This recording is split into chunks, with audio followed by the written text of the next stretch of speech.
이제 우리 다 같이 묵도하심으로 5월 18일 화요일 새벽 기도회 시작합니다.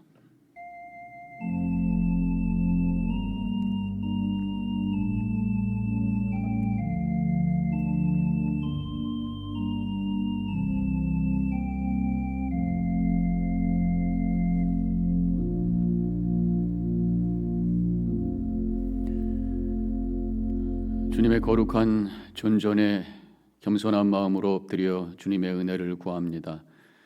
주님 앞에 손을 펴고 하나님의 은혜 없이는 살 수 없는 존재인 것을 인정하며 주님을 바라보는 저희들 가운데 하늘의 평강으로 채워주시며 주님의 생명의 능력으로 함께 해주셔서 오늘도 하나님의 나라를 경험하며 많은 사람들에게 그 은혜를 나눌 수 있는 하루가 되어지게 하여 주시옵소서. 드려지는 예배 받아주시며 오늘도 주님과 기도할 때에 주님의 뜻이 깨달아지고 주님과 영적으로 교제하며 함께 동행하는 한 날이 되어짐으로 주님의 뜻을 이루는 복된 하루 살아가게 하여 주시옵소서. 감사하며 예수님의 이름으로 기도하옵나이다. 아멘. 함께 찬송가 25장 부르겠습니다.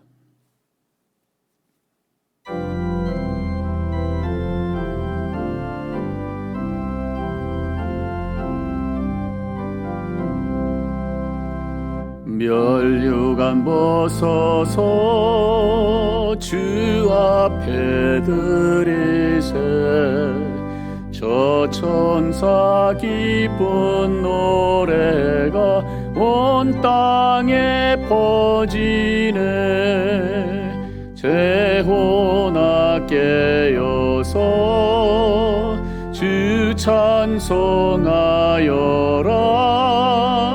온 백성 죄를 속하신 만왕의 왕일세 멸류관 벗어서 주 앞에 드리세 그 손과 몸의 상처가 영광 중 빛나네 하늘의 천사도 그 영광 보고서 고난의 신비 알고자 늘 흠모하도다 멸류관 벗어서 주 앞에 드리세 온 세상 전쟁 그치고 참 평화 오겠네 주 보좌 앞에서 온 백성 엎드려 그 한량 없는 영광을 늘 찬송합니다.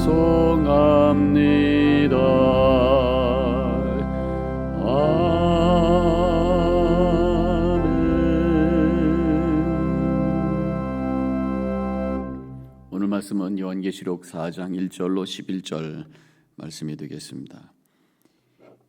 이 일 후에 내가 보니 하늘에 열린 문이 있는데 내가 들은 바 처음에 내게 말하던 나팔 소리 같은 그 음성이 이르되 이리로 올라오라 이후에 마땅히 일어날 일들을 내가 네게 보이리라 하시더라. 내가 곧 성령에 감동되었더니 보라 하늘의 보좌를 베풀었고 그 보좌 위에 앉으신 이가 있는데 앉으신 이의 모양이 벽옥과 홍보석 같고 또 무지개가 있어 보좌에 돌렸는데 그 모양이 녹보석 같더라. 또 보좌에 돌려 24 보좌들이 있고 그 보좌 위에 24 장로들이 흰옷을 입고 머리에 금관을 쓰고 앉았더라. 보좌로부터 번개와 음성과 우레소리가 나고 보좌 앞에 켠 등불 7이 있으니 이는 하나님의 7 영이라.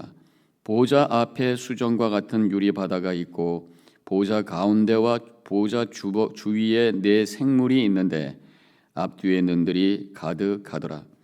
그 첫째 생물은 사자 같고 그 둘째 생물은 송아지 같고 그 넷째 생물은 얼굴이 사람 같고 그 넷째 생물은 날아가는 독수리 같은데 네 생물은 각각 6 날개를 가졌고 그 안과 주위에는 눈들이 가득하더라.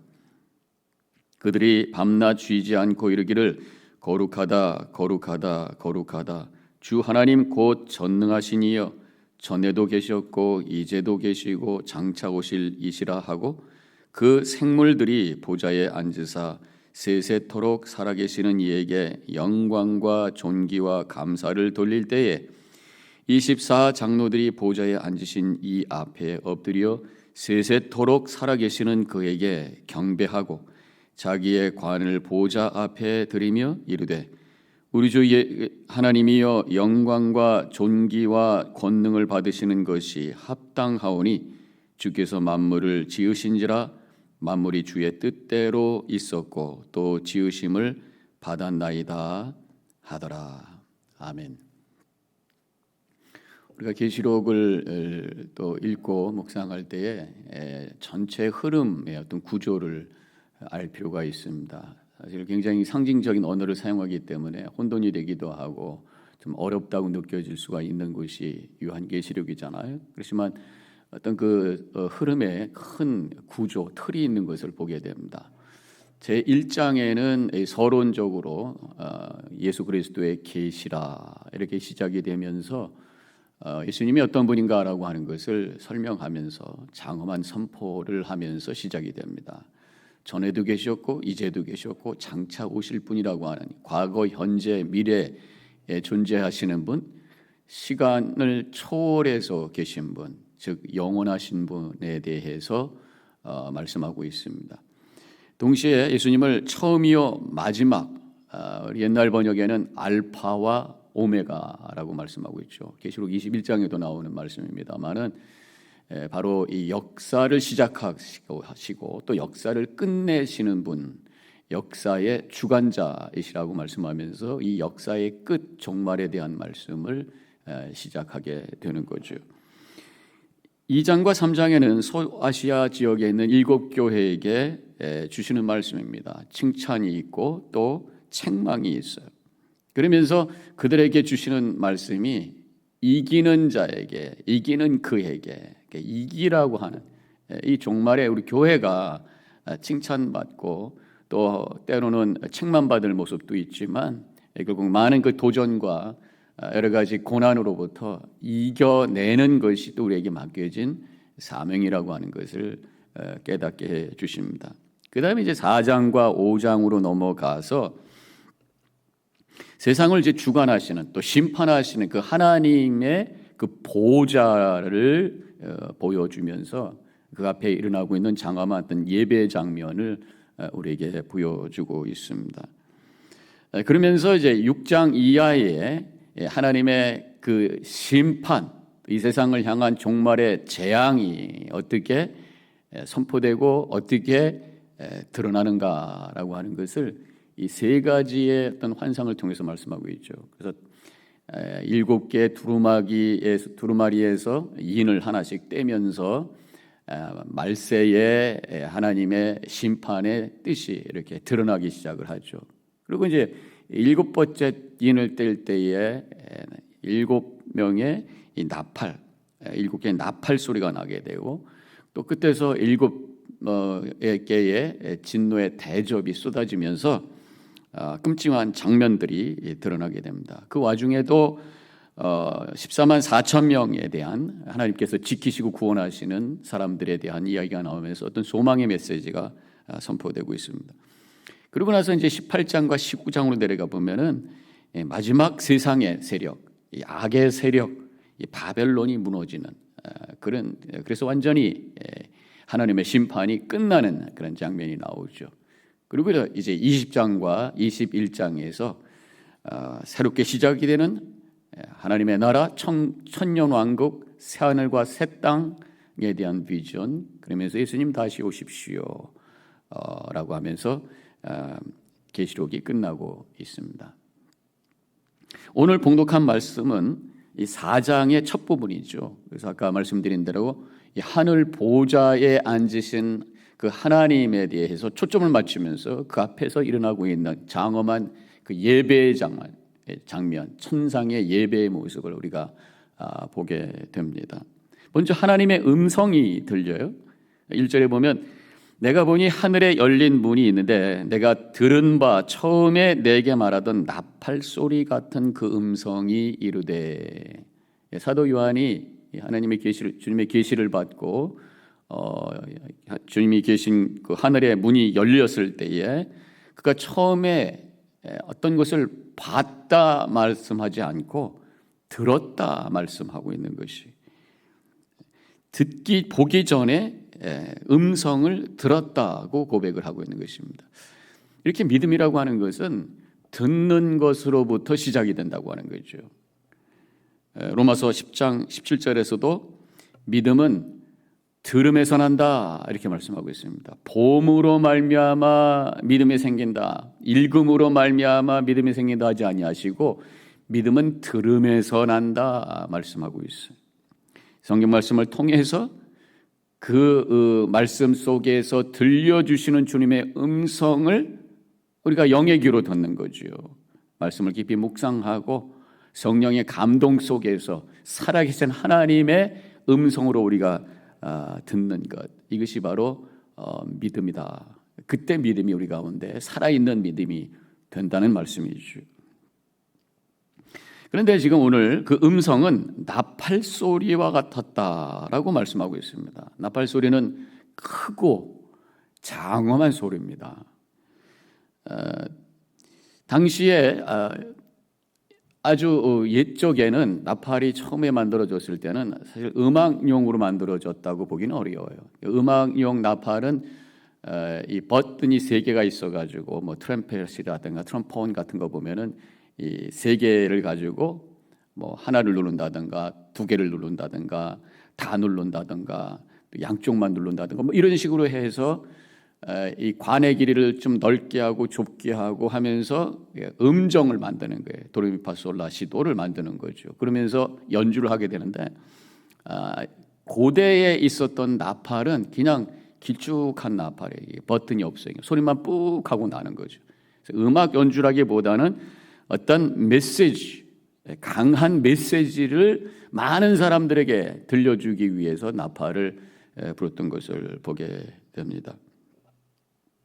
그래서 보면은 대개 이 나팔이 어떤 경고의 메시지가 있고 또 전쟁할 때에 또 진격과 또 때로는 퇴각에 대한 메시지 또 등등 여러 가지 그런 소리를, 그런 어떤 메시지를 위해서 나팔을 분 거죠. 그래서 하나님의 음성이 나팔과 같았다, 나팔 소리와 같았다라고 하는 것은 우리에게 무엇인가 결단하고 움직여야 될 중요한 메시지다라는 의미가 그 속에 담겨 있는 것입니다. 성경을 통해서 하나님의 메시지, 나팔 소리와 같은 메시지를 우리가 들을 때 경고의 메시지, 전질하라는 메시지, 가지 말라는 메시지, 거기서 빠져나오라는 메시지를 우리가 듣고 따라갈 때에 거기에 구원의 길이 열리게 되고 구원의 소망이 있다고 하는 것을 우리는 알아야 되는 줄로 믿습니다. 이제 이 소리가 들린 다음에 그 다음에 보여요. 보좌에 앉으신 이를 보게 됩니다. 2절에 보라 하늘에 보좌를 베풀었고 그 보좌 위에 앉으신 이가 있는데 듣고 들었더니 그 다음에 보이더라, 그런 말씀이죠. 이 하나님을 말씀하고 심판자 하나님을 말씀하고 있는 거죠. 근데 하나님을 봤는데 머리가 어떻고 뭐 얼굴에 수염이 나고 그렇게 표현하지 않지요. 어떤 상징적인 그런 모습을 보석으로 표현을 하고 있어요. 3절에 벽옥과 홍보석 같고 무지개가 있어 보좌를 둘렸는데 그 모양이 녹보석 같더라. 이 3가지의 보석을 가지고 하나님의 형상을 여기서 신비롭게 상징적으로 표현을 하고 있어요. 이 벽옥이라고 하는 것이 파란 색깔이 나는 어떤 보석을 의미한다고 그러네요. 근데 이 파란색은 거룩함과 정결함을 의미하는 거예요. 하나님은 거룩하신 분이에요. 하나님은 정결하신 분이에요. 깨끗하신 분이잖아요. 홍보석은 붉은색 루비를 말하는 것인데 그것은 하나님의 공의와 심판의 상징이에요. 또 보좌에 두른 그 무지개는 노아가 방주에서 나와서 하나님과 언약을 맺을 때 하나님께서 다시는 물로 심판하지 않겠다고 약속하시면서 보여주신 그런 상징이잖아요. 은혜의 표시가 바로 무지개입니다. 근데 요즘에 무지개를 그 동성연애 그룹에서 자기들의 어떤 심벌로 사용하면서 이거 좋은 의미가, 거룩한 의미가 퇴색이 돼서 너무나도 안타까운 그런 상황입니다.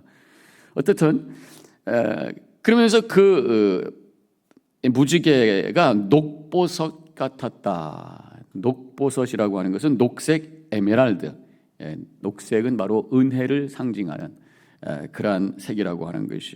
그래서 우리 하나님은 거룩하시고 그러나 공의와 심판이 있으시고 그렇지만 은혜로 우리에게 함께 하시는 그분이 보좌에 앉으신 우리 하나님이시라고 하는 것입니다. 그리고 나서 그 앞에 24장로가 경배하고 있습니다. 4절에 보면은 흰 옷을 입고 금관을 쓰고 앉아서 있어요. 24장로는 누군가? 어떤 사람은 구약의 12지파와 신약의 12사도를 의미한다. 또 어떤 사람은 대선지자와 소선지자다. 어떤 사람은 유대인과 이방인 교회의 대표들이다. 어떤 사람은 성경에 나오는 중요한 인물 24명이다. 뭐 등등 여러 가지 얘기가 나오는데 결국은 이 12은 구약 시대의 어떤 교회의 대표, 또 12은 신약 시대의 교회의 대표, 하나님의 구원의 역사 속에서 있었던 하나님의 백성들의 대표라고 할 수가 있죠. 모든 성도들의 대표가 24장로라고 할 수가 있습니다. 그들은 흰 옷을 입었어요.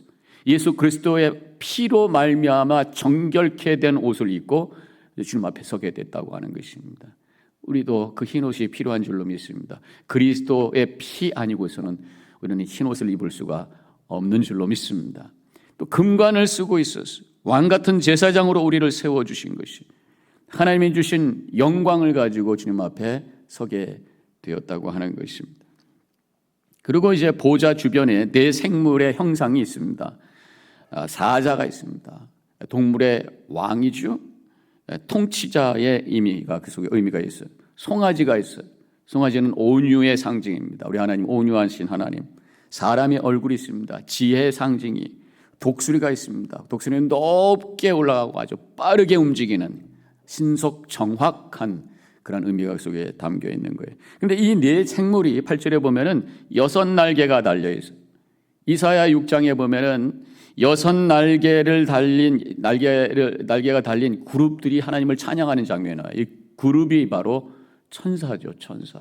그래서 이 네 생물은 하나님 주변에 있는 천사들을 의미한다고 할 수가 있습니다. 근데 그 생물들은 안과 주위에 눈들이 가득하다고 오늘 본문에 쓰여져 있어요. 바로 하나님은 우리를 감찰하시는 분이다. 하나님 주변에 하나님을 돕는 그러한 네 개의 생물들, 천사와 같은 존재들이지만 그들의 눈으로 가득 차서 하나님이 이 세상을 감찰하시는 그런 도구로 사용한다는 그런 표현이겠죠. 하나님은 우리의 모든 것을 보시는 하나님이신 줄로 믿습니다. 우리의 중심을 보시는 하나님 앞에 우리는 피할 수가 없어요.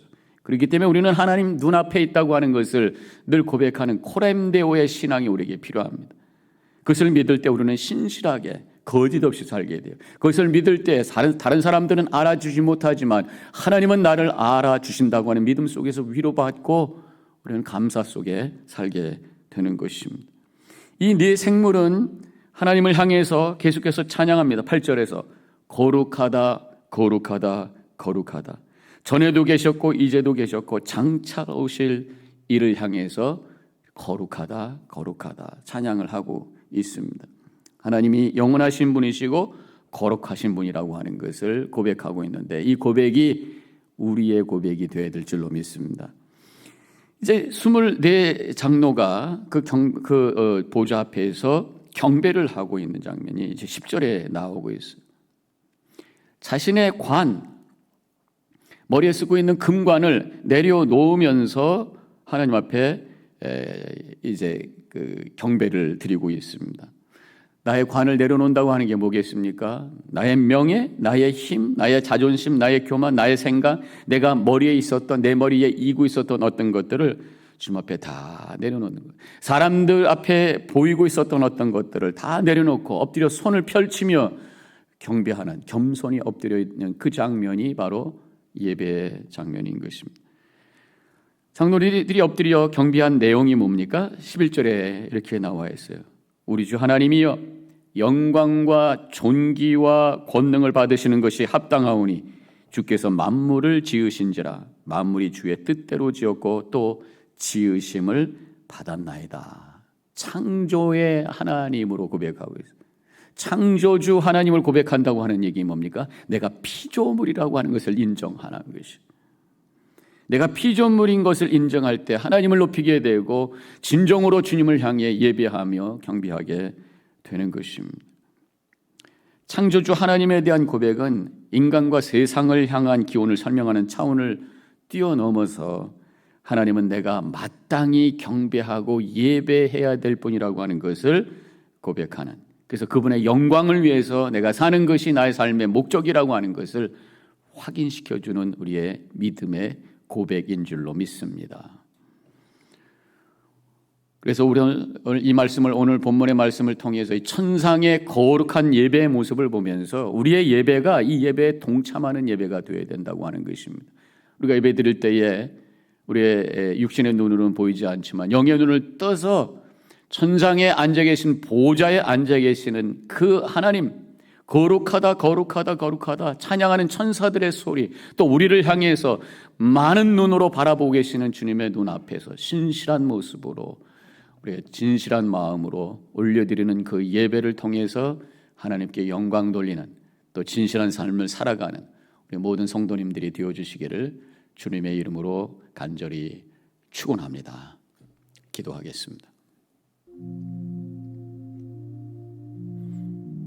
오늘 말씀을 기억하면서 시간 묵상하기를 원합니다. 천상의 거룩한 예배의 모습, 하늘 보좌에 앉으신 주님, 모든 것을 심판하시고 주장하시는, 그렇지만 은혜로 함께 하시는 그 주님 앞에 엎드려 거룩하다 거룩하다, 나의 관을 내려놓고 겸손히 주님만을 높이는 그 천상의 예배가 우리의 예배가 될 수 있도록 결단하는 이 시간이 되시기를 바랍니다.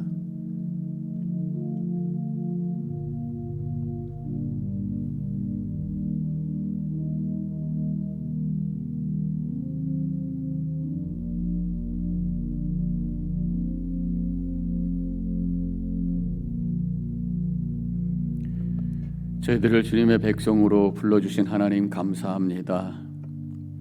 우리에게 예배의 특권을 주셔서 때마다 주님 바라보며 예배하게 하시며 주님의 말씀과 은혜로 우리의 삶을 주관하시는 하나님, 오늘 이 요한계시록을 통해서 천상에 드려지는 예배의 장엄한 모습을 저희들이 바라보면서 우리의 예배를 다시 한번 되돌아봅니다. 우리 예배가 사람들만의 모임, 그저 형식이 아니라 하늘 보좌에서 받으시는 그 하나님을 향한 진실한 우리의 믿음의 고백이 되는 시간이 되게 하여 주시옵소서. 은혜로우시고 또 공의와 정의를 또 거룩을로 우리에게 다가오시는 하나님 앞에 신실한 모습으로 엎드려 경배하는 우리의 믿음이 되게 하여 주시옵소서. 이제는 우리 주 예수 그리스도의 은혜와 하나님 아버지의 극진하신 그 사랑과 성령의 감화감동 교통하심이 결단하고 나아가는 이 자리에 있는 모든 성도님들 머리 위에 지금부터 영원히 함께 하시기를 간절히 축원하옵나이다. 아멘.